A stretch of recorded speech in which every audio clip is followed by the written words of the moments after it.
This is a quick video on replacing the engine air filter on a 2012 Ford Focus. You can start by popping the hood.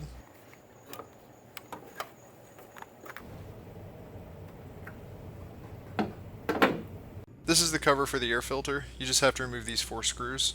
It helps to have a deep 8mm socket along with a extension and a ratchet. And you don't actually have to completely remove the screws from the cover. You just have to unscrew them far enough so that they let go of the bottom of the airbox. And doing this also makes it harder to drop one of them down into the engine somewhere.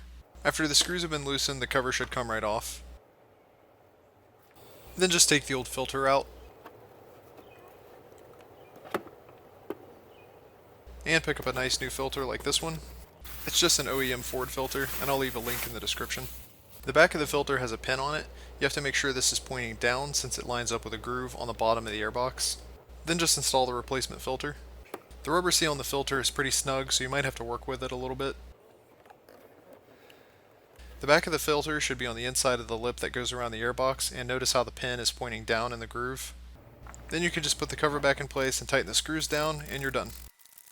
Alright, that's it for this video. Hit like if it was helpful, and thanks for watching.